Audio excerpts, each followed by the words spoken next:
নমস্কার বন্ধুরা, যুবসাথীর টাকা এইমাত্র কিন্তু ব্যাংক অ্যাকাউন্টে কিন্তু অবশ্যই ঢুকলো। ওকে, অনেকজন অবশ্য কমেন্টস করছে যে আমার পয়সা ঢুকেনি, আমার পয়সা আসেনি, আমার পয়সা ঢুকেনি। আমি আপনাদের প্রমাণস্বরূপ কিন্তু আমি আপনাকে জানকারি দেবো যে যুবসাথী 1500 টাকা, যে বেকার ভাতার টাকা 1500 টাকা অবশ্যই কিন্তু অ্যাকাউন্টে আস্তে আস্তে করে কিন্তু ঢুকছে। ওকে, তো অবশ্যই আপনাদের কিন্তু ওয়েট করবেন। অবশ্যই কিন্তু দেখতে পাবেন, এখানে অবশ্যই স্ক্রিনশট কিন্তু এখানে দেখতে পাচ্ছেন, পরিষ্কার করে কিন্তু স্ক্রিনশট দেওয়া আছে। একটা একটা করে স্ক্রিনশট কিন্তু পরিষ্কার দেখতে পাচ্ছেন। এখানে একটা স্ক্রিনশট, এখানে একটা স্ক্রিনশট, এখানে একটা স্ক্রিনশট, মানে সব স্ক্রিনশট কিন্তু এখানে কিন্তু দেওয়া আছে। আস্তে আস্তে করে কিন্তু পয়সা ঢুকছে। ওকে, আর সেটা আপনি স্ক্রিনশটে দেখতেই পাচ্ছেন, পরিষ্কার করে কিন্তু আমি আপনাদের দেখাবো আর জানকারিও কিন্তু দেবো। ওকে, তো চলুন, অবশ্যই স্ক্রিনশট দেখতে পাচ্ছেন পরিষ্কার করে কিন্তু এখানে কিন্তু লেখা আছে। আপনাকে পুরো লাইভ কিন্তু আমি আপনাদের দেখাতে দেখতে পাচ্ছেন। 1500 টাকা 1500 টাকা কিন্তু এখানে পরিষ্কার করে কিন্তু এখানে লেখা আছে, দেখতেই পাচ্ছেন। আর এখানে দেখতে পাচ্ছেন এনএফটি দেওয়া আছে, আর প্রকল্পের নাম দেখতে পাচ্ছেন যুবসাথী স্কিম।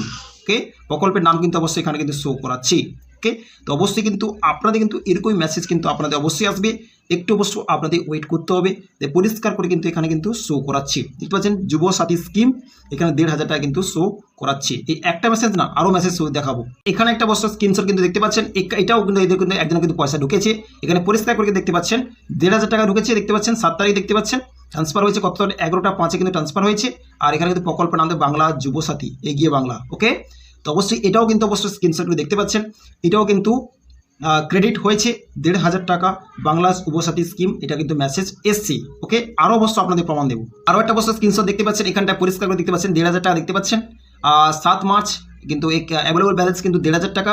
আর প্রকল্প যুবসাথী স্কিম। ওকে, এও কিন্তু অবশ্য প্রকাশিত হয়েছে 4:52-তে কিন্তু প্রকাশিত হয়েছে। এই 4:52 কিন্তু এখানে শো করাচ্ছে। অবশ্য এরকম কিন্তু অনেক স্ক্রিনশট কিন্তু অবশ্যই আমার কাছে আসে। অবশ্যই প্রত্যেক মানুষের কিন্তু পয়সা কিন্তু আস্তে আস্তে করে কিন্তু ঢুকবে বা ঢুকছে। টেনশনের কোনো কারণ নেই। অবশ্যই কমেন্ট বক্সে অনেক ব্যক্তি কমেন্টস করছেন যে আমার কবে পয়সা আসছে, আমার পয়সা আসবে না, ফালতু এই সমস্ত কথা অবশ্য বলছে। তো টেনশনে অবশ্য কোনো কারণ নেই, পয়সা আসছে, তার এটা হচ্ছে তার প্রমাণ। ওকে, অনেকজন ব্যক্তি অবশ্য অনেক কোশ্চেন আসছে যে পয়সা অবশ্য আমার আসছে না, কেন আসছে না, কী কারণের জন্য আসছে না, সেটা অবশ্য আপনাদের অবশ্য ক্লিয়ার করব। পয়সা অবশ্য যে ছেড়েছি অলরেডি কিন্তু পয়সা কিন্তু ছেড়ে দিয়েছি। অবশ্যই ভালো করে জানেন 7 তারিখ কিন্তু পয়সা ছেড়েছে। আজকে হচ্ছে 8 তারিখ। আস্তে আস্তে করে মার্চ মাসে কিন্তু এই মার্চ মাসে আস্তে আস্তে করে পয়সা কিন্তু ঢুকবে। পয়সা, নমস্কার বন্ধুরা, যুবসাথীর টাকা এইমাত্র কিন্তু ব্যাংক অ্যাকাউন্টে কিন্তু অবশ্যই ঢুকলো। ওকে, অনেকজন অবশ্য কমেন্টস করছে যে আমার পয়সা ঢুকেনি, আমার পয়সা আসেনি, আমার পয়সা ঢুকেনি। আমি আপনাদের প্রমাণস্বরূপ কিন্তু আমি আপনাকে জানকারি দেবো যে যুবসাথী 1500 টাকা, যে বেকার ভাতার টাকা 1500 টাকা অবশ্যই কিন্তু অ্যাকাউন্টে আস্তে আস্তে করে কিন্তু ঢুকছে। ওকে, তো অবশ্যই আপনাদের কিন্তু ওয়েট করবেন। অবশ্যই কিন্তু দেখতে পাবেন, এখানে অবশ্য স্ক্রিনশট কিন্তু এখানে দেখতে পাচ্ছেন, পরিষ্কার করে কিন্তু স্ক্রিনশট দেওয়া আছে। একটা একটা করে স্ক্রিনশট কিন্তু পরিষ্কার দেখতে পাচ্ছেন। এখানে একটা স্ক্রিনশট, এখানে একটা স্ক্রিনশট, এখানে